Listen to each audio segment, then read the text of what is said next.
and welcome to the Intuitively Wild podcast. I'm your host, Rachel Levine. Living intuitively wild is about coming back home to ourselves. Here, we talk about how to live connected to ourselves, others, and nature, and make a commitment to radical authenticity, vulnerability, and acceptance. On this podcast, we delve into a wide range of topics that span the human experience. We peel back the layers and talk about the things that are often not talked about. This is a space for us all to walk and wander this path of life together. Let's dig into our roots and go deep. Hello, and welcome back to another episode of Intuitively Wild, the podcast. I am so grateful to be connecting with you guys here today. And honestly, last week was a really hard week for me. I was really exhausted. I was feeling pretty defeated and low. My anxiety was really high. I had my period. I felt really spacey. I didn't get as much done as I wanted to. I had a lot come up with relationships. I could go on. It was a hard week, and it got me thinking about how I handle hard days and weeks and times in my life now versus how I used to approach these times, and particularly on days where I'm really struggling and days when it would be so easy to resort back to old patterns and old behaviors, because honestly, I had a lot of urges come up last week around past behaviors, specifically revolving my eating disorder. And I had to be really strict with myself. And I had to really lean on the new tools that I have gathered. And these tools have come from treatment, they've come from therapy, and of course they've come from my learnings with human design and herbalism and yoga therapy. And I have had to rely on those tools really heavily this past week. And so I wanted to share some of that with you, share some of the tools and tips that I think are crucial to have in our lives. And this is not just for people in recovery. We all have hard times. We all have those days when we feel low or defeated or anxious or overwhelmed. And we all need tools in our toolkit that we can bring with us wherever we go. And it's important to have a variety of tools that we can turn to, because not one thing is going to work in every single situation. It depends on where we are, how we're feeling, what's going on. So we want to make sure that we have a varied toolkit that we can bring with us. I did want to try to make these suggestions general and then bring in specific examples, because of course, every person is different and needs different things and are made in different ways. So the specific tools that I turn to may not be exactly what is right for you. But this podcast is here in hopes of laying out the foundation and giving you ideas and some insight and starting the conversation around new ways to support yourself. Because if there's one thing I have learned throughout my journey, it is that you need support. And of course, I have talked about and emphasized the importance of finding professional support and support from the close people in your life. But it's also really important and empowering and powerful to be able to support yourself, especially when you're at a phase in your life where that is something you're working on, or you're having a moment where that's all you have available to you. And you need to be able to lean on and trust yourself in hard times and trust that you can provide yourself with support when necessary. So hopefully these tools allow you to do just that. So let us dive in. Tools to turn to when you're having a bad day. Number one, you need to have a list of your non-negotiables. Yes, if you are in recovery, this can be more strict than if you're not, but we all have habits and behaviors that we know don't serve us and will not serve us on our bad days. So whether this is when you're having a bad day, a non-negotiable is I will not scroll through Instagram for 5 hours, or I will make sure to get outside for 5 minutes, no matter what. Making sure to have your non-negotiables that you stick to on those bad days will make sure that you don't spiral deeper down into a dark hole. So, for example, my non-negotiable is that I will follow my meal plan no matter what. No matter how badly I don't want to, no matter how much my brain is telling me it will solve all my problems, no matter how bad the day is, I will not. I still need to do what I need to do for my recovery. Another non-negotiable I have is that I will meditate every day. And it doesn't matter if this is for 1 minute, 20 minutes, an hour, I will sit down and sit with myself and my breath in silence, or do a guided meditation if I want to, and prioritize that no matter what, because I know that it helps me on those days. So my suggestion is for you to sit down and think about what your top 5 non-negotiables are that you must stick to throughout your hard times.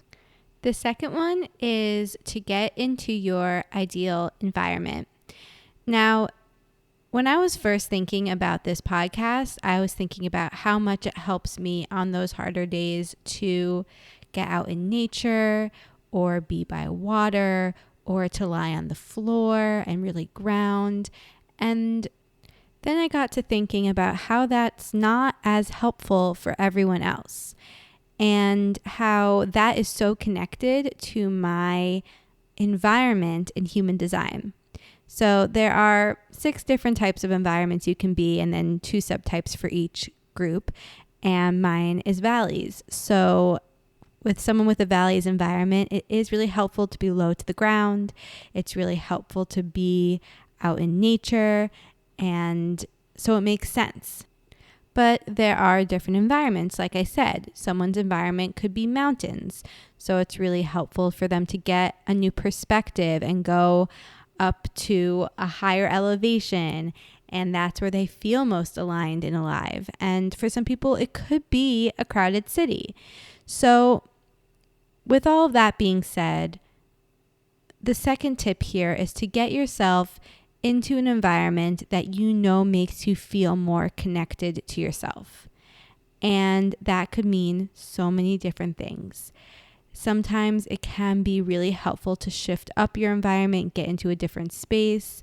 And sometimes it just means finding a little bit more peace where you're at. So I would take a moment and think about your ideal environment. And of course, I think that knowing your environment and human design can really help this. So you can look that up online, or if you need support, you can reach out to me. But also you can just think about times and places that make you feel most connected to yourself. When did you feel most grounded? And when did you feel most alive? And when did you feel less anxious? And what are those places and situations that elevate your mood just a little bit? I believe that our environment has such a strong impact on our mental health.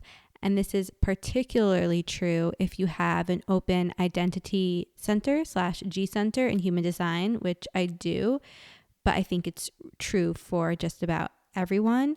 Oftentimes our environment can either impact or be a direct reflection of what is going on internally for us.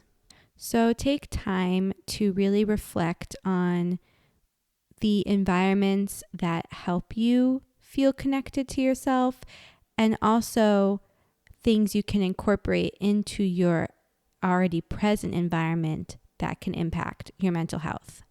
So whether that means shifting up your environment and going someplace new, or bringing in something into your environment, such as a candle or a blanket, or changing the temperature, a certain chair you need to sit in. Just notice what impacts you. And same with what impacts you negatively. So for example, I know that when I'm feeling really overwhelmed, I can't take too much noise, especially when I'm anxious. I already have so many thoughts racing through my head. It's like the external stimulation has to be quieted down. So I know that about myself. And I also don't like to be too cold. So get to know yourself and understand the environment that suits you and will help you get through those tough moments. And side note, if there's other people in your environment, don't be afraid to advocate for what you need. Speak up and acknowledge that your needs are really important, especially at that moment. The next tool I want to highlight is pranayama, also known as breathwork. I talk about breathwork a lot because I think it is so important. You can do it anywhere at any time without needing anything, and it can really switch everything for you. Depending on what type of breath work you do, it can activate your vagus nerve, it calms your nervous system, it can strengthen your immune system, it can really help your sleep. There are specific practices that are good for depression or anxiety, PTSD. The list goes on, but breath work is so powerful, and you don't need anything or anyone to do it. There have been times in my life when every single coping mechanism has been stripped from me, and I have still been able to rely on my breath because it's always there. Same with meditation and mindfulness practices. That's why they are so powerful. Well, one of the many reasons that they are so powerful. So the pranayama technique that you will hear me emphasize the most is elongating your exhales. So when you double the length of your exhales versus inhales, that will regulate your nervous system. And that's really what we need the most in this society, I feel like, is a regulated nervous system. But that is a whole other conversation. But if you can just take time to sit and breathe, find a count that works for you, whether that's an inhale of 4, hold for 4, exhale for 8. Again, you can find what works for you. And personalizing these practices can really make a difference. So if you'd like support with that, I would love to help you. But just practice and try things out. And again, this can be done anywhere. You can be in a crowded space or a busy office and do some breath work without people even realizing. I have had panic attacks in inconvenient places, and my breath has gotten me back to center without anyone even noticing. I will say that breath work becomes the more powerful and deep the more you do it. So this is something I would recommend doing every day or as many days as you can, and not just turning to on the harder days. Same with all mindfulness practices, really. It's a muscle that needs to be worked and strengthened to become comfortable and more impactful. If you never practice breath work and try to do it on your own when you are in a really hard place, that can be more challenging versus that you can turn to it easily because you're already familiar and comfortable with the practices. So I would say trying to find a way to incorporate mindfulness into your everyday life can really make this tool a game changer for you, especially because if you do it every day on days that you're feeling good, you can lessen the severity and longevity of the harder days. I definitely notice the more intentional I am with my mindfulness practices, particularly meditation and pranayama, the more capable I feel to handle my harder days. But with all of that being said, there's no judgment or pressure here. And breathwork, mindfulness, these practices come in handy in the hard moments, whether or not you do them every day. So I think they're always good to have in your back pocket and pull out at any time. The next tool I want to focus on, the next tip to turn to on hard days, are herbs, plants, of course. Working with plants helps heal us in so many different ways. On a general level, it helps us connect to nature. It helps us slow down. It helps us feel more grounded. If you're drinking a tea, the warmth can really soothe you. If you're putting on a body oil, it can connect you to your body. So there are general benefits that come with any sort of plant and any sort of herbal remedy. And then each specific plant has its own unique benefits that can elevate and come in handy during certain situations. So there are certain plants that I rely on the most when I'm having those mental health lows and that I recommend the most. So I thought I would discuss a few here, and I really want to focus on ones that I haven't talked about as much. I talk a lot about St. John's wort for mental health and calendula and rose because those are some of my go-tos every day. But I have many, so I wanted to bring up 2 or 3 more. And the first is skullcap. So skullcap is really good for anxiety and depression. It can also have a very calm and loving presence. It's very supportive. It can help you take action, make decisions when you're feeling indecisive.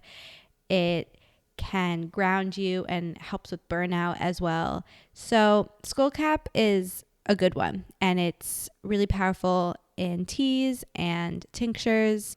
It's powerful both on its own and mixed with other plants, and pretty easily available, especially if you look online. So that is a big one I would recommend. Another one is elecampane.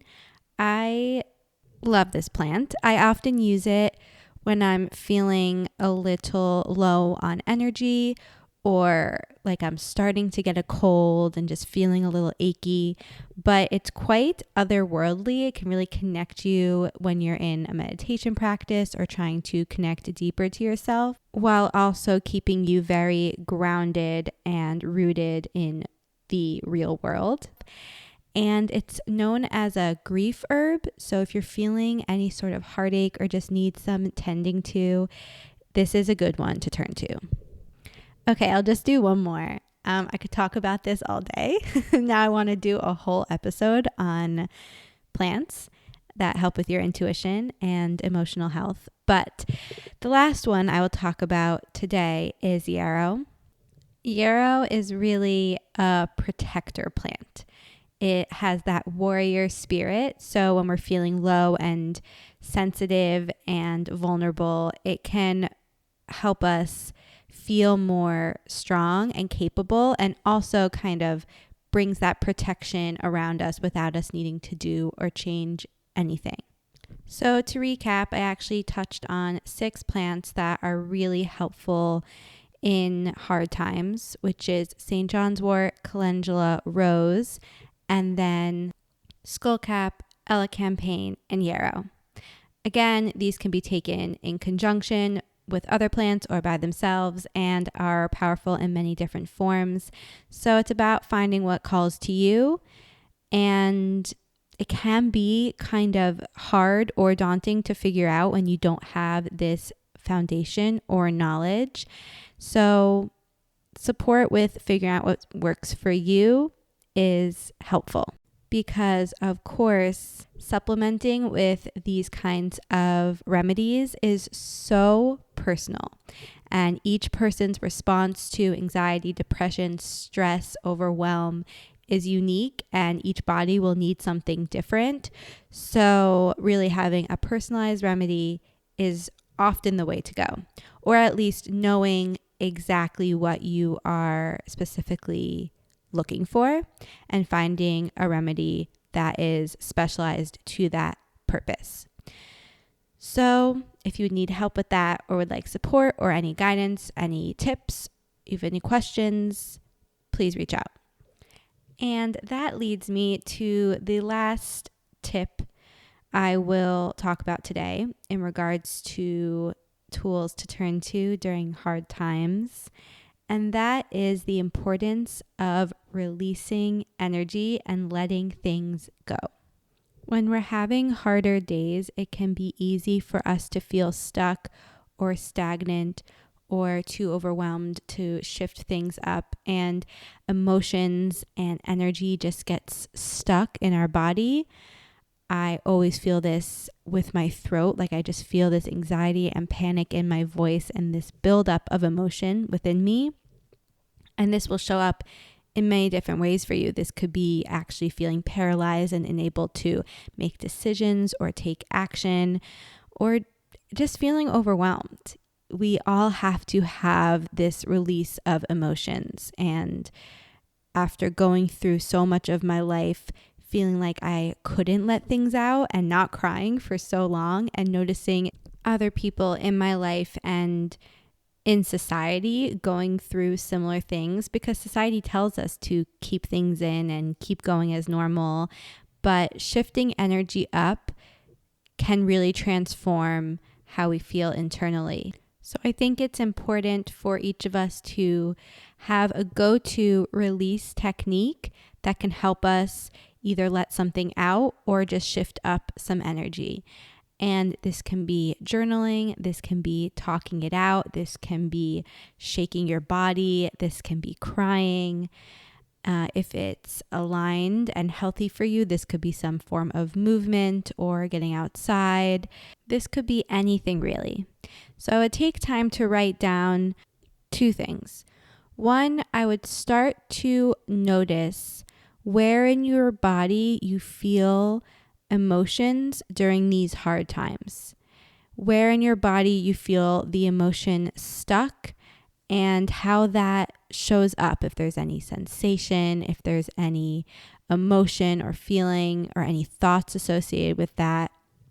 Like I was saying, I really feel this buildup in my throat, like it's a constriction, and sometimes I feel a pressure in my head or a buzzing in your ears, or it could be like a hot red ball in your chest. It could be anything, but try to get specific and really get into your body and notice. It might take you a second to find this connection with your body and cultivate this awareness and conversation between yourself and your body. But once you do, it really helps you understand what's going on and what you need. I do guide a lot of my clients through a meditation that helps them tap into this. So that could be something that you look into if you need support. But again, having this type of conversation with your body can really reveal a lot to you about what your anxiety and depression and your mental health struggles are trying to say to you, and where they're coming from and what they mean and what the root of it all is. And the second thing is start to list tools that you think would be helpful for a release. So for me, it is definitely journaling and talking. I need to talk things out. Usually that brings up tears. That's also a really helpful release for me. Sometimes I'll put on music and dance. So just writing down some release practices that you think would be helpful for you, and then try them out and do them on the hard days. It's on those days when we don't want to do them, but those are the days that we need to do them. And it's important to have thought about these things before the harder days or the overwhelm comes, because then you can kind of turn to them without really needing to think so hard in those moments. And sometimes things aren't going to work. Sometimes I journal and it's all I need, and then I feel a lot better. And sometimes I journal and I don't feel any different, or I feel worse. So I go to the next thing. And that's okay. That's why having a wide range of tools is so important. But it's knowing what is available to us and what usually helps that can be so important. So to recap, we went through a wide variety of tools that you can turn to and put in your toolkit for hard days. The first being having your non-negotiables that you stick to no matter what. The next is getting in your ideal environment. Next is mindfulness practices, specifically breath work. We talked about a couple of plants that can be really supportive during these times, and then also honing in on your release practices. What I really hope you take away from this is the foundation of these practices, and then start to get to know specifically what works for you. And this comes with getting to know yourself and going deep with yourself and honing in on your intuition. So when you're connected to your intuition, you can really feel into which practices are right for you and meant for you and when. So sometimes when I'm struggling, I will just know what I need in that moment. And that can save me a lot of time and energy. And the more you get to know yourself and use your intuition to know what you need, the more that your intuition just comes online naturally. So it works hand in hand. But you can totally start from zero, and these tools can be so powerful and empowering. All you have to do is choose one and start somewhere and experiment, see how it feels, try something new. Just start where you are, start with one thing, start small, and then you can slowly build up. The more you strengthen and practice these tools, the more you will notice your capacity to handle harder moments. And that is really what I noticed this past week. And that is what I want us all to be able to notice, to see our growth and to strengthen our trust in ourselves and our confidence in our ability to move through the harder times. So I hope that that's what this podcast helps you do. Again, if you want any support in any of these tools or have any questions, please let me know. I also could do separate podcasts on each of these topics. But I hope that this lays a foundation and gets you started. That's where I'll leave you for now. I hope that you take this with you and implement this into your life starting today. And I will see you soon. Thank you so much for joining me on this episode of Intuitively Wild, the podcast. I hope it helped deepen your connection to yourself, sparked some insights, and inspired you to live intuitively wild. If you enjoyed this podcast, it would mean so much to me if you would share it with others and leave a rating and review. And please reach out to me. I would love to connect with you. I will see you next time for more magic.